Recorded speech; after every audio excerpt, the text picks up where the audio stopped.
listening to the Pharmacy Podcast Network.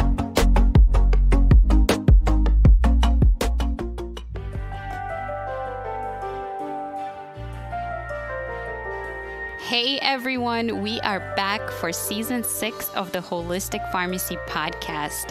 I'm your host, Marina Buksov, a functional medicine pharmacist and holistic herbal educator. I'll be sharing inspiring stories of my guests who have shifted into holistic modalities, both personally and professionally. My co-host, Dr. Chana Carmichael, will be joining me to lead the Journal Club episodes to share an evidence-based approach to holistic and herbal medicine. I'm so glad you're here and hope you enjoy the show. Hello, dear ones. I am over the moon and beyond grateful to share this next episode with you where I got to interview one of my herbal teachers. We go deep into clinical pearls from this super experienced powerhouse of a woman who'd like you to take away the following bottom line. The herbs are here to help heal us. They're inexpensive, safe, and easy to use.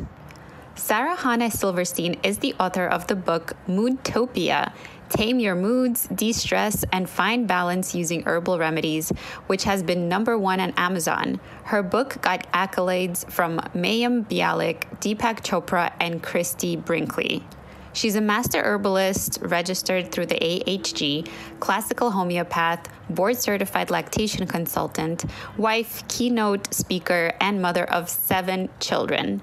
She is regularly featured on TV news shows across the U.S. discussing how people can safely integrate alternative medicine with conventional medicine. She's a consultant to many pediatricians, midwives, general doctors, and guest lectures to residents at medical schools. After working with over 45,000 clients for the past 28 years, she saw that most people needed help with their moodiness and created a program that teaches people how to be in control of your moods so they don't control you. So without further ado, let's welcome Sara to the show. Hi, everyone. Welcome back to the Holistic Pharmacy Podcast. I have with me today a master herbalist and author, Sara. So welcome to the show. Marina, I'm so excited to be here. Looking forward to the interview. Likewise. And we were just chatting before about how we're both in Brooklyn, and next time we definitely have to do this in person. But I do have a little one right here, in fact. So hopefully she will let us do the recording and everything will be well. So I'm really, really excited because you have so much going on. You've done so much in the lactation, breastfeeding space and working with kids and new moms and postpartum and childhood feeding and blood types. I could go on and on and on. And you've written a beautiful book and you're launching an academy. So I'd love to just start off with how you got into herbalism. Like, tell us a little bit about your background, where you grew up, and how you became a master herbalist in the first place. So there's so many stories. One of my favorites is, I was invited through Yale University to go to Oxford University in England. And I was young and just, excited to have the university experience. And I got over to England and I had forgotten to bring my antihistamines. And I was a young girl who had a lot of allergies. I went through the Western medical mode. I had my allergy shots. I was taking my antihistamines daily. And there I was with itchy eyes and a stuffy nose. No doctor. This is way before telemedicine. Don't want to age myself. And no one was going to give me a prescription in England. So what I did was I went to the local health food store. And I had always been fascinated by herbs, but, to take that jump in the sea of herbal medicine was a big one. And I had no choice. They handed me some herbs. And Marina, I felt so much better. I mean, I'm not going to say that I was instantly cured because that's not how herbal medicine works, but my eyes stopped itching. My nose stopped itching. I stopped sneezing and I was like, what is this? So instead of studying Shakespeare and Chekhov, which I was sent to England to study, I ended up going to the university's library and beginning to learn and understand about botanical medicine. So I was just kind of hooked in right away. And it was fascinating to learn about the roots of a plant and the stalk of a plant and the leaves and the flowers and the seeds and how combined they could have one action and separated have different actions. so it was very, very fascinating to me. Wow, that's so interesting. So it sounds like it began as a self-healing and self-study journey. So how did you become a master herbalist? So what happened was, as the years progressed, I used a lot of botanicals, and one of my children, I have 7 children. I have 2 girls and 5 boys. And one of my children had the worst digestive issues and the worst eczema you've ever seen. Like, the skin was falling off his body. It was tragic to see and painful. And of course, at that point, I was going to my doctors, and they were, again, giving antihistamines. You can see the DNA genetic there. They were giving him steroids, and he just wasn't getting better. And I really tried the conventional route. I went to so many allergists, so many pediatricians. And finally, I was like, whoa, I have all this knowledge on botanical medicine.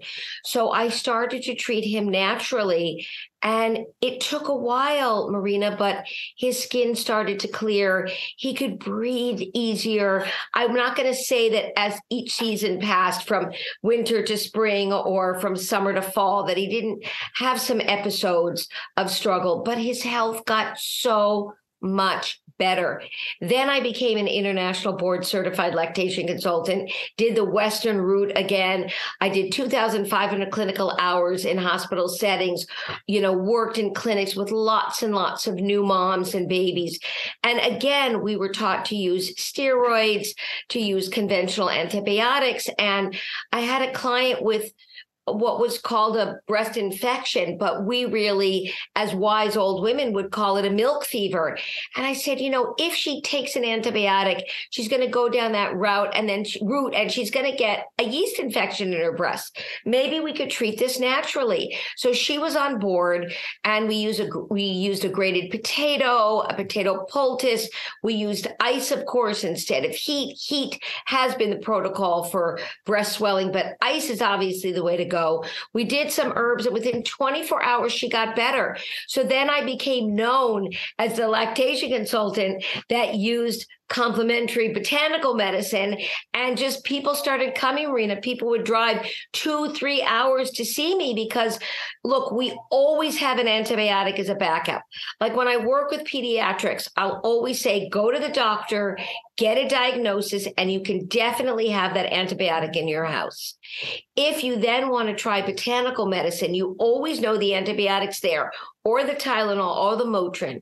And people were really excited because I wasn't afraid. And to this day, I'm not afraid or anti-conventional pharmaceutical medicine. I'm just not. The question is it the best route to go? And often with pregnant moms, kids, it's not necessarily the best route to go. So they would feel confident, Marina, having the medicine in the house. Then we would try herbal medicine. And I have to say, 9 out of 3/4, I even want to say 10 out of 10, but that would be a little too high of a bar. But certainly 90 to 98% of kids would get better with botanical herbal medicine. So that's a little bit of my very long journey. That's beautiful. Yeah, it sounds like a very natural and organic progression. So how did this line up with like your personal journey of having 7 children? Let's just all pause there and applaud you for that. And having this beautiful career. How did you kind of balance the two? And did your personal life and work with, children and being a mom yourself influence your passion for being a lactation consultant and working with mothers and children? So one of the things I did was a bold move. I rented the apartment next to my apartment in Brooklyn. For people that are out there, you basically live in apartments. Very few people have homes. And I was from Los Angeles, California originally, where everybody has homes. So this was a new adjustment, but it took me a long time to convince my landlords. But I took the apartment right next door, broke down the wall so that I could have an office and be a stay-at-home working mom, which was very important to me. I really am passionate about botanical medicine. I'm passionate about breastfeeding medicine and pediatrics. And I knew that I had to be home. If my child wasn't feeling well and had to miss a day of school, I needed to be here for my child. If my child had an event at school, I knew that if I was my own boss, I'd be able to go to that event.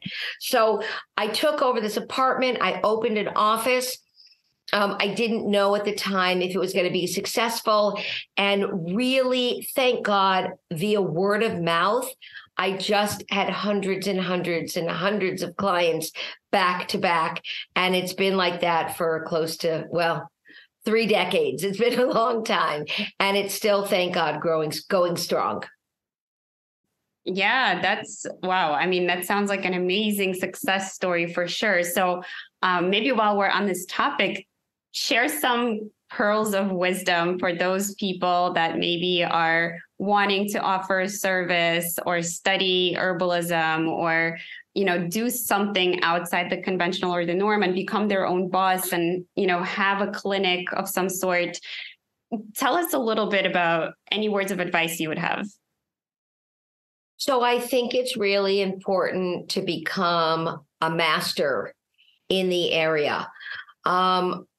I think the problem now with Instagram, and I do want everyone to follow me on Instagram. I do 1-minute little videos at Sara Chana S to help educate people in a very quick way. But I think a lot of people now are going to these weekend seminars and then they feel like they're the expert and, these really quick online courses, which have their benefit. But for me, I did a 5-year classical homeopathic program. I did many, hundreds of clinical hours in homeopathy. I went back to school. I became a lactation consultant where we had to do, Marina, 2,500 clinical hours. Then I went back to botanical medicine. I did a 3-year program with an herbal master plus clinical hours, many herbal masters.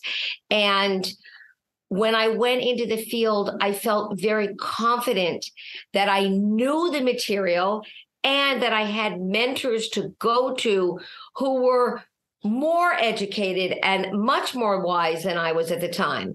Like I had 1 or 3 mentors in homeopathy, 1 specifically in lactation. I had 2 mentors. And in botanical medicine, I had 5 teachers that I loved and was in contact with.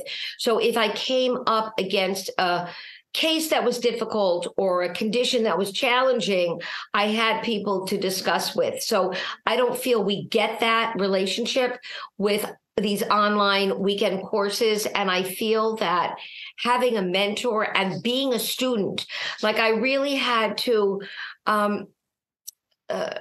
know that the master knew more than I did and become an open vessel to learn.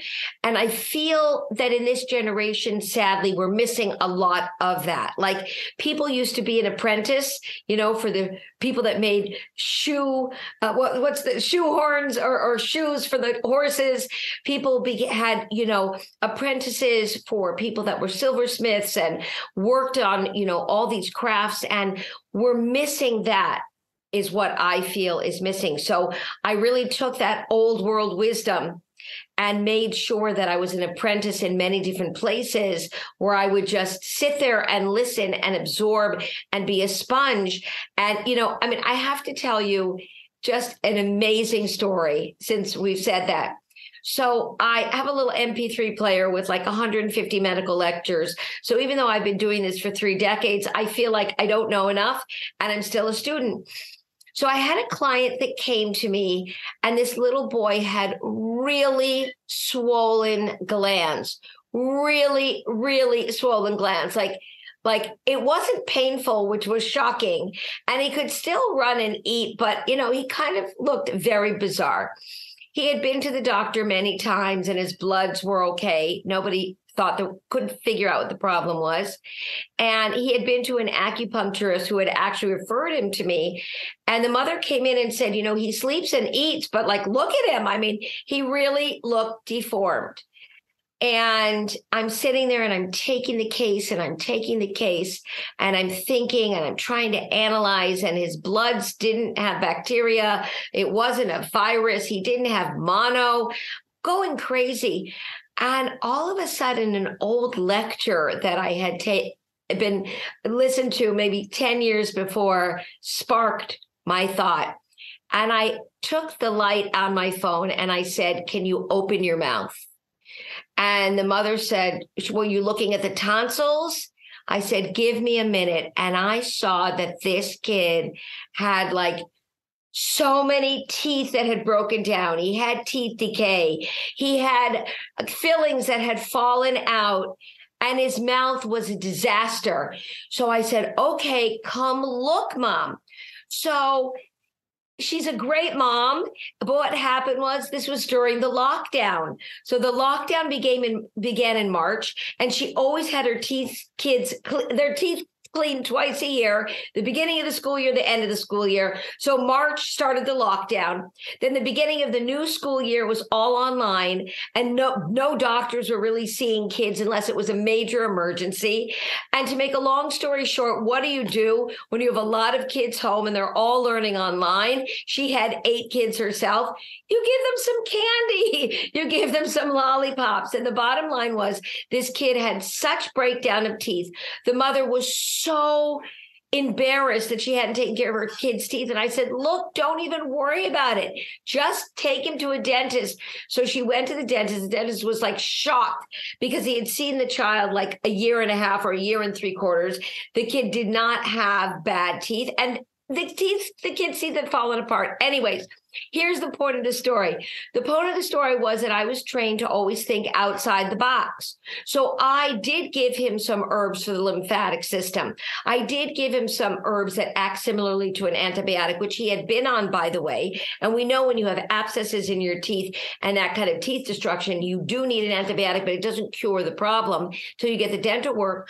So because I wasn't so locked in, Marina, to just finding that herb or that homeopathic remedy, I was able to help cure this child. So that's where I think working with masters benefit the practitioner, because you learn to really think outside the box. Yeah, I love what you're saying. And I love the example that you brought up to just showcase that you're not against pharmaceuticals, you're not locked into herbs, you're creative, outside the box thinking, but you also pay attention to your mentors and masters. And also this gives you the insight into why working one-on-one and in person is still so important, that we kind of were chatting about before too. And that's kind of lost nowadays, right? Like the art of the one-to-one presence. And it's a blessing and a curse that we're able to do remote viewings and things like that. But it's not the same. It's not exactly the same energy, although it's still energy, but there is something special to the in-person connection, I feel. And so you mentioned, that you're an open vessel. You never feel like you know enough, but then you also feel pretty confident because you've already undergone such extensive training. So how do you find the balance between, not being stuck in analysis paralysis, like I will never know enough, I can't, work with people and with clients and I'm not ready, versus like I'm confident, but I'm still an open vessel to learn more? Well, one of the benefits to my practice is that I spend an hour and a half with a person. Like my consults are an hour and a half. So when you have that kind of time with a person, things unfold and become very apparent before your eyes.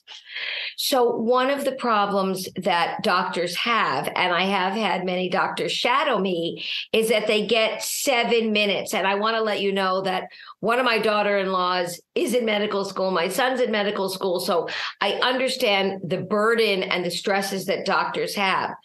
But when you have 7 minutes to meet a new patient, diagnose, treat, call or write up a pharmaceutical prescription, and write your notes in the computer, it's almost impossible to get the person.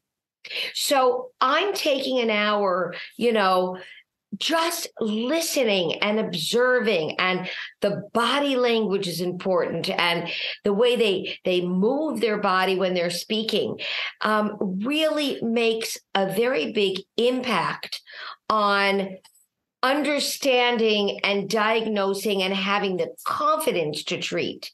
So I'm going to jump in with another story very quickly. So a lot of herbalists and practitioners will have you fill out papers before you get to them.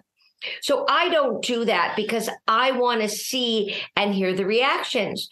So it turned out that a woman came to me because her menstrual cycles were all over the place.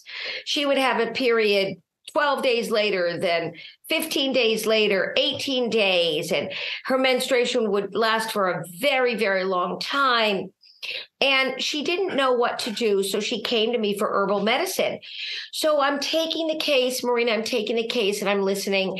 And at one point she had like tears in her eyes, and I didn't feel she had the relationship with me yet to get into it. So I'm asking more questions, and, the barriers are breaking down. And the person also has to decide, Marina, if they like me. Besides me trying to understand them, they have to decide if they feel confident with me. So finally, at the end of the hour, I said, I have a question. You had tears in your eyes when you said blah, blah, blah. And she said, "Oh, it's no big deal, Sara." I said, I know, like humor me for a minute. I'm an herbalist and a homeopath. Like, let's just go there for a minute. She goes, it's really nothing. I'm like, herbalists and homeopaths love the nothing. That's really, it's kind of like Seinfeld. What's a show about nothing? And it was a huge success. So I'm kind of like that too. It's the nothing that I really like. So she starts crying. What happened was, her husband is a young guy, like 16, 17 into 18, had testicular cancer. And it was cured. He went through chemo. He did everything. One test, he was still functioning. But his family was like, we don't discuss it. We don't discuss it. That's something you don't, you don't discuss it. You don't discuss it. It's been cured. And so she had 2 kids at this time. And I looked at her and I said, well, having 2 kids with a husband you can handle. And if something, God forbid, happened to him, like his cancer reappeared, having 3 kids would be almost impossible for you. And she started sobbing. She said, Sara, it's such a fear because we never discuss it. So it was subconsciously the best to constantly be having her period and bleeding, because she wasn't going to be getting pregnant with these kind of erratic periods. So our work was not only giving her herbs for her cycle. Our work was to bring her husband on board. Our work was to have the husband acknowledge the fact that, thank God, it was gone, but what's he doing from preventing a reoccurrence? Is he exercising? Is he eating well? Is he going for regular scans? And Marina, once we fix the problem, which was allowing her to talk about it, express what's going on with her, having her husband confront the reality that although we never want it to come back, it is a reality. And what's he doing in the realm of preventative? Her periods became normal and normalized. So this is an example where, of course, I gave her botanical medicine for sure. But if I didn't hear where it was really coming from, but I also gave her herbs for sadness and grief, because that's a very important part of this case. And that's exactly, gotta just plug my book for a minute, where my book Moodtopia comes in. My book Moodtopia is for herbs for emotional struggles that we go through. You don't have to, this is not for people that are on Prozac and Klonopin, but they can also read this because it will help them, because they can integrate herbal medicine. But for people that are not to the point that need psychotropic drugs, like if this girl went to a psychiatrist, there's not a medicine to prescribe her. Even if you worked with her as a pharmacist, there's not a pharmaceutical. There is an herb like skullcap for anxiety, one of my favorite herbs. There is a time in this case for the herb rose, which helps with a broken heart. And I did give those herbs plus a couple other. But the essence of the problem, the roots of the problem, where we needed to get was her communication with her husband doing preventative care, and her being able to articulate and speak about it. And that's what where an herbalist shines, because we take that kind of time. We're detectives. We get to the bottom. We want to get to the root of the problem. And that's just an amazing story as an example. Well, I am loving the stories that you're sharing, and it's really pointing out, like you said, that there is a root to the problem and it's often subconscious. And even if you have all the knowledge, it is an additional skill to have, to build a relationship and connection, and to hear or invite somebody to share their story so that we can relate to them. That's how we relate to each other, through our stories. So there's more to it than just, the biological root cause. And I think functional medicine is very focused on root causes. And they also recognize that there's more than just the physiology. There's more than just the biochemistry, but our emotions and our inner world is actually what rules over the biochemistry in a big way. But it's all subconscious. So we don't really get the connection as easily as like, okay, this plant does this drug does that. So I'm loving how you're interweaving this in your work. And you did also mention homeopathy. So I learned about your work first. I think I heard you at an AHG conference and you were talking about homeopathy. And I was really, really intrigued because you were saying that it is really important to get to know the person that has these symptoms or a diagnosis, because the person that we're dealing with is going to inform how we deal with the diagnosis. It's not as simple and cut and dry as this is the diagnosis, this is the symptom. You also have to really understand the person who's presenting with these things, which is what you've been describing. So can you talk about how you were able to marry homeopathy and herbalism? I'm so glad that you brought that up, because I was going to give a story or a lesson that I learned from Samuel Hahnemann's work, who was the founder of homeopathy. And one of the important things when you're taking a case, he discusses, is understanding the actual tissue damage that has happened in the body. So I have a lot of other practitioners who believe so deeply, it's all from the mind, it's all from the mind, it's all from the mind. If you fix the mind, you can fix the body. But Samuel Hahnemann says that's not always the case. If there's been degeneration of the tissue, like someone that's had rheumatoid arthritis for a very long period of time, you're not going to cure that just by understanding that this man had a problem with his mother and needs to go back and repair the relationship, even though she's already been buried. So I want people to take away from this, I'm so glad you brought it up, is that as a homeopath, we're looking at the case and understanding, can we cure this? Or is this not able to be cured? And rheumatoid arthritis that's been in the system for over 10 years and done destruction to the knuckles and the joints, it's not going to be cured. Are we palliating it? Palliate means to just try to relieve the symptoms. Or are we trying to make sure that this disease doesn't progress? So you have to have a real deep, honest understanding of what you can offer the client in front of you. And that, again, going back to people that just do these weekend seminars, they don't understand and can make false promises like this essential oil is going to cure you. No, this essential oil can help in your healing journey. It's not going to cure you. Well, this herb is going to take everything away. I don't know. If you've been constipated for 15 years, we have to get the peristaltic movement of the intestines to start functioning again. This is not going to happen in 2 or 3 months. It can take 12 months of proper eating, using herbs, using homeopathy to stimulate.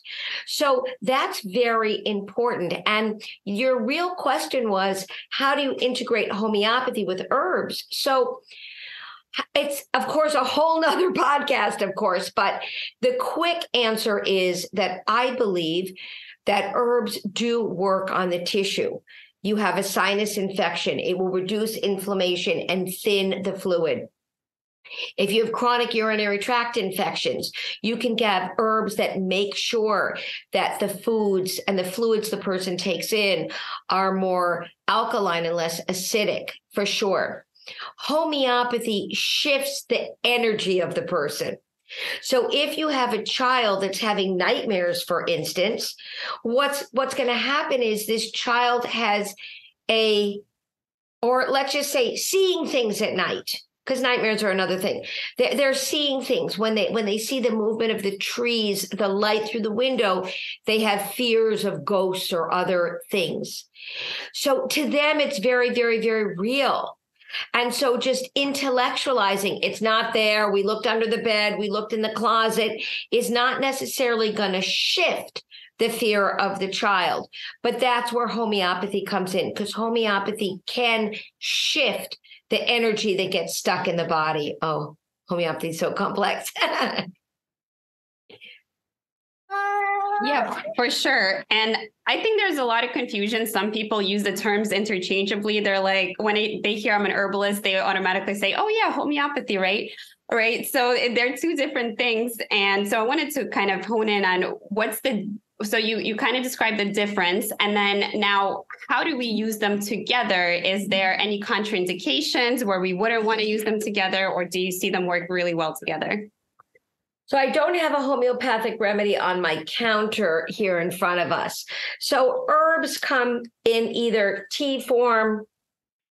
Here I just have some herbs in tea form, or capsule form, or tincture. Here's a tincture. I tend to be a tincture gal, and I use herbs that have been infused in either grain alcohol or glycerite.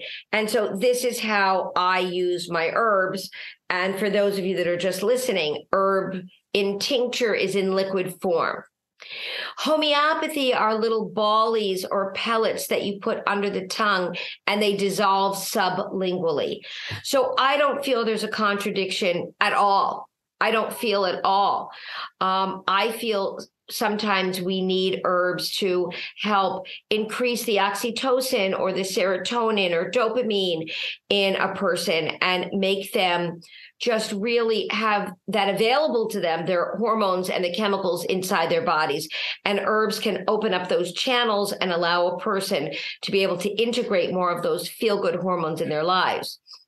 Homeopathy, again, shifts fears or delusions or misunderstandings about relationships or incidents.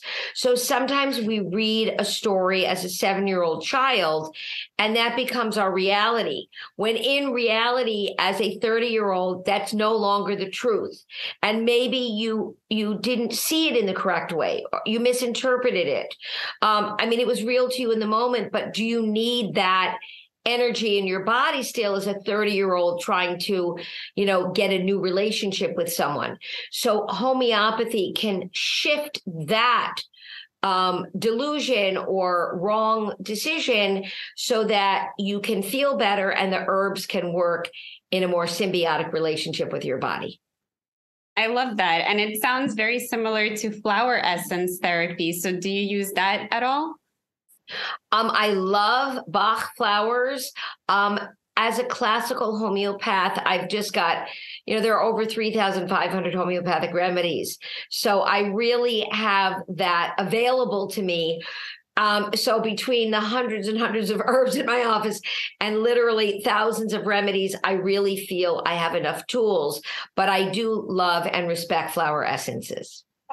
Love it. So tell us a little bit about how a person who starts taking herbs or homeopathic remedies, right? Can we expect any cures? A lot of people ask me, do you have to take herbs forever, right? Because drugs, we know if somebody's on a chronic condition and taking a drug for a chronic condition, my answer is, you probably will have to stay on that unless, the underlying root cause is eventually resolved. So what's kind of your take on, do people need to take homeopathy or herbs for a long period of time? Is it individual? Can you talk a little bit about that? That's a great question. So It depends on the tissue degeneration, which we discussed, how long the illness has been in the body, and what kind of damage has happened to the structure of the human body. So that's a very important thing to take into consideration. So if someone's had a condition for 48 hours, a kid didn't have an ear infection on a Tuesday, had one on a Thursday, I want it gone by a Saturday or Sunday. You know, if a kid gets a sty in their eye, they didn't have one on a Monday, they have it on a Wednesday, I want it gone within 48 to 72 hours.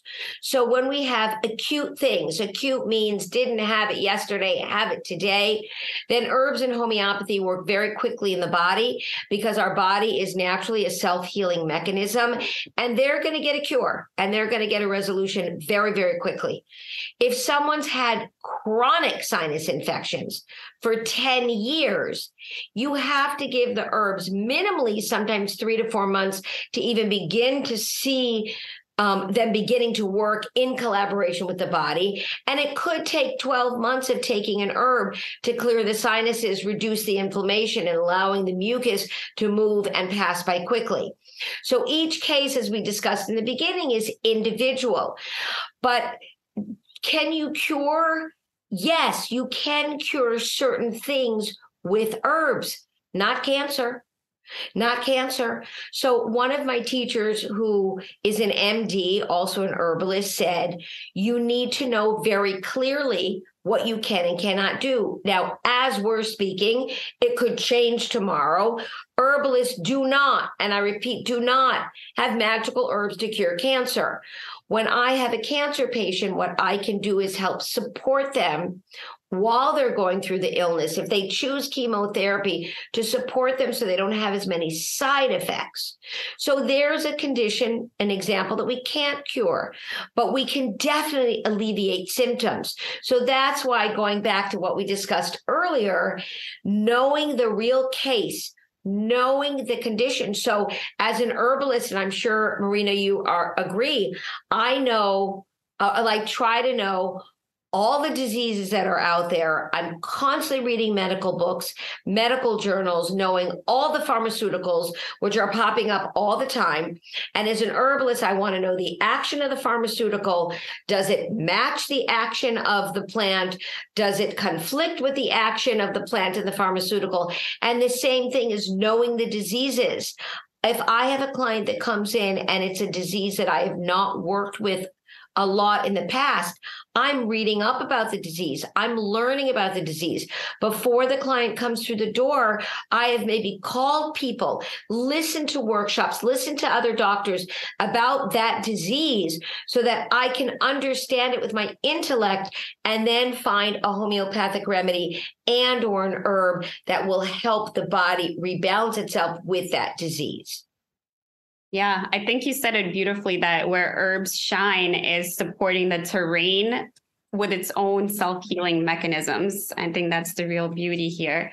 So I would also love to know what you're up to now, Sara. So it's really, you're a hero in my eyes for having, 7 kids and this beautiful career and supporting so many disease states and having all the tools and keeping up to date. But you're also been teaching your community. I've been to a couple of your lectures, and tell us a little bit about your upcoming projects, your academy, and your social media work. Thank you so much for asking. So again, on Instagram, I try to make little 1-minute videos because our attention span is not what it used to be. And they just kind of introduce you and give you an understanding of the plants and the plant medicine. And that's Sara Chana S. And I'm just launching Moodtopia Academy, which is very exciting for me because my work and my practice is so busy that I can occasionally do a podcast, occasionally do a live lecture, occasionally do a workshop. So what's it's going to entail is it's going to have monthly Zoom workshops so I can work with my clients and my students that have moved all over the world. And we're going to pick a topic every month and really explore it in an in-depth but easy to understand way. We're going to be having different articles that are relevant to the time, like you need different herbs in the spring than you do in the winter. You need different herbs in the winter than you do in the fall. So we're going to start integrating, understanding the environment and how it changes, and how the botanical medicines that we are taking should change as the seasons change. So Mootopia Academy is going to be available on my website. Hopefully it's available when this podcast is launching. And when you join the Academy, you'll be part of a network of professionals and lay people. Like, I have a lot of moms, Marina. They just want to learn herbal medicine for their kids. So you don't have to be an herbalist or even have a desire to be an herbalist. I just had a workshop last month called Adding Solids for Kids. And there's so much misinformation that you do not need to be a professional herbalist or a pharmacist. You just need to be a mom. Then in the winter, I had winter colds and flus just for moms and caregivers. So my workshops have the depth, and they're not fluffy because we really get into the depths of it. And they also are really easy to integrate. So this is an exciting thing. And being a part of the Mootopia Academy, you can meet other women and caregivers that are also like-minded. You know, we have a lot of WhatsApp groups these days, but you never know on the WhatsApp group answers, and I love them. Is this person a professional? Do they know what they're saying? Like, you know, someone will say, my kid just got burnt with boiling water, and they go to their WhatsApp group, and I'm like, oh, no. That is not the place to be asking questions. You need to call 911 and get someone over to your house. So we're having, you know, this ability to communicate has good sides and not good sides. So what I'm hoping is that just like I had mentors and I became an apprentice, my goal with Mootopia Academy is that people can become my apprentices on whatever level they want. And again, they'll always know that if I don't know the answer, I'm going to go to my mentor. So I think it'll be a really good network for people to become part of.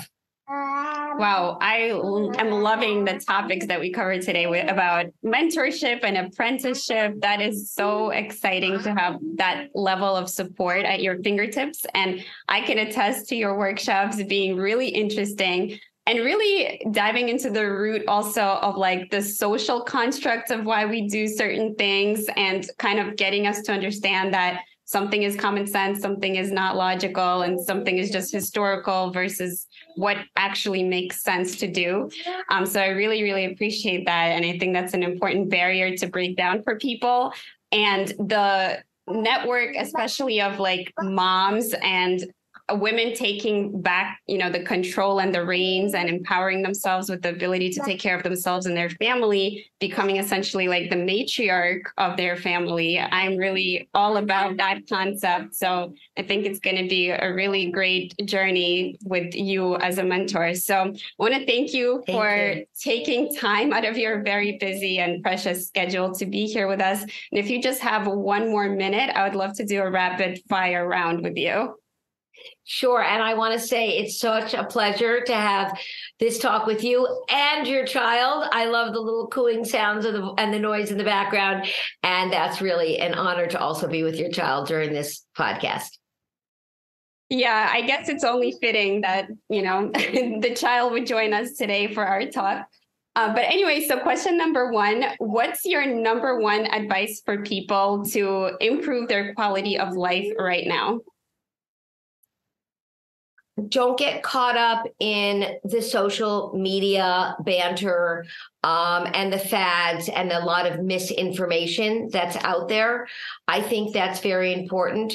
And again, I think getting wise knowledge. I always say that when people work with me, I'm bringing ancient wisdom to the modern person. So we want to go backwards and bring in that knowledge and then use our technology and our insight. So I think integrating old wisdom with new wisdom in a very deep way is important. Yeah, excellent answer. So question number two, what's something surprising that people don't know about you?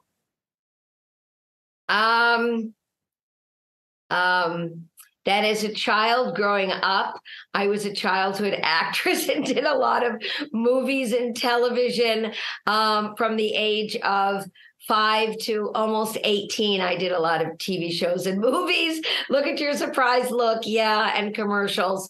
My mother was a stage mom, and it was really a fun, dynamic experience. Wow. So you must be right in your element on the Instagram channel then.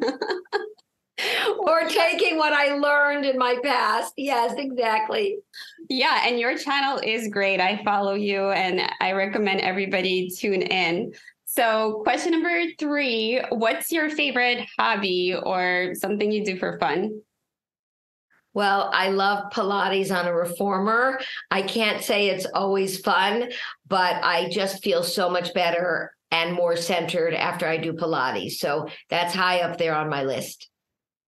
Yeah, for sure. I'm a fan as well. So last couple of questions. What is your favorite meal to either cook or enjoy?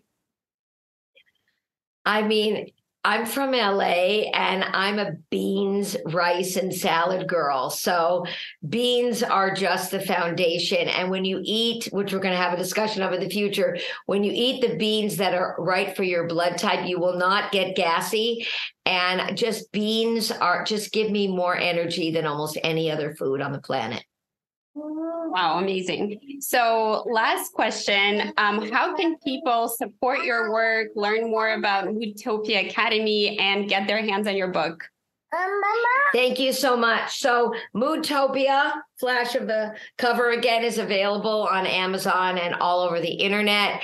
And they can meet me and sign up at sarachana.com. That's SARACHANA. And if you forget that, my website is also moodtopiabook.com. And you can just Google Sara Silverstein and I pop right up there. There's not many people with that name. So, and I look forward to meeting everyone out there. Awesome. Well, thank you so much for this interview. My baby wants her time in the limelight. She just really wanted to get up here. I'll have all those links in the show notes, and it was an absolute pleasure. Thank you again. Thank you, Marina. It was wonderful. All the best. Thank you for tuning in to the Holistic Pharmacy Podcast. I truly hope you enjoyed listening to this episode as much as we enjoyed creating it. If you learned something new from it, I'd love if you could leave us a 5-star review and share it with a friend who might love it too. You can find me on any of the podcast and social media platforms by looking up Holistic Pharmacist or Dr. Marina Buksov. Thank you for your support and see you next time.